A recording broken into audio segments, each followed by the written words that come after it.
Como você falou, esse é um assunto polêmico e existe um outro assunto polêmico que é sobre propaganda, né? Você participou de algumas propagandas de algumas marcas, como Prada, e eu vi que na internet, nas redes sociais, as pessoas atacaram muito, mas eu gostei muito da sua resposta, que foi: o luxo, para mim, é uma conquista. Então, eu queria que você falasse sobre isso, né?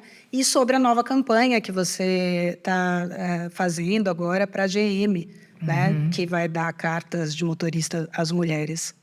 É interessante. Esse foi um assunto que eu conversei com a Chimamanda, né? Porque ela fez para a Dior, né? Ela fez, eu vi, é verdade. E a época foi um auê também. A gente conversou muito sobre isso, demos muita risada, inclusive juntas, sobre isso. Porque não é uma questão, né? A Prada, todo mundo acha que eu assinei contrato com a Prada. Eu ganhei uma bolsa Prada.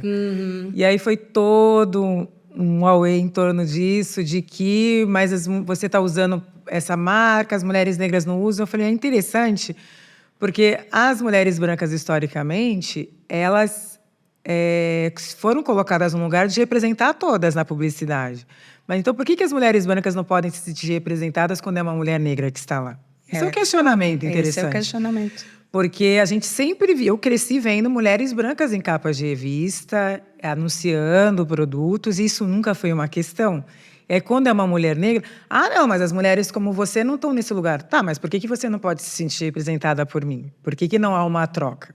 Eu acho que esse é o primeiro ponto. O segundo ponto que eu acho é como se faz isso. Eu não estava ali dizendo que tal marca está fazendo tal coisa. Eu era uma mulher, um indivíduo, porque além de ser ativista e tudo, eu sou um indivíduo. Era um indivíduo que ganhou uma bolsa e estava fazendo um vídeo dessa bolsa. E por que isso tem que gerar tanta questão, tanto questionamento? É pelo simples fato de eu ser uma mulher negra. Porque muitas mulheres brancas fazem, mulheres que estão envolvidas com ativismo, e isso nunca foi uma questão polêmica para elas. Eu vejo várias fazendo. Agora, quando é uma mulher negra, sempre fica nesse lugar do estranhamento. Então, eu banco esse debate, porque primeiro a gente está falando de um lugar social em que, né, minha mãe era trabalhadora doméstica e meu pai é um trabalhador braçal. A gente não acessa dinheiro quando a gente vem desse lugar social.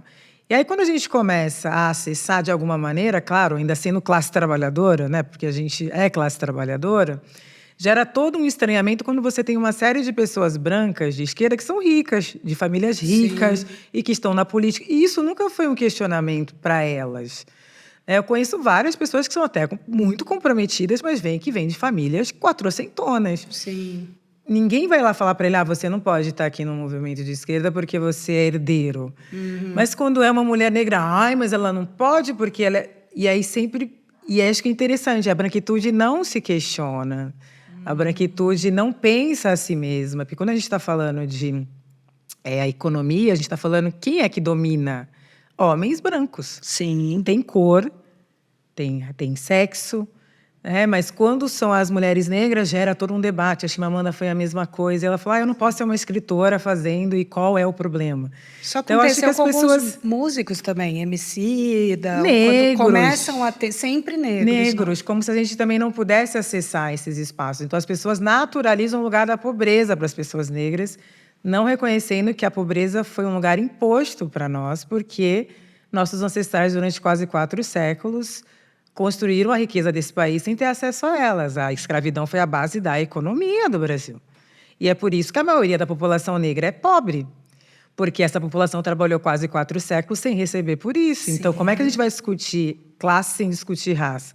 Então, gera um questionamento porque as pessoas naturalizam o lugar da mulher negra sempre no lugar da submissão, da subalternidade, e nunca num lugar de humanidade. Por isso que gera tanto auê, mas por um outro lado também, eu acho importante dizer, gera muita coisa boa também, porque muita gente fala para mim, mulheres negras falam, puxa, que legal, pude me ver num lugar a partir de uma representação positiva. Exatamente. Porque o que as pessoas querem é sempre a representação da mulher negra de cabeça baixa, sofrendo violência, enfim, no lugar da pessoa que está ali reivindicando políticas públicas, não no lugar de quem está sentada pensando.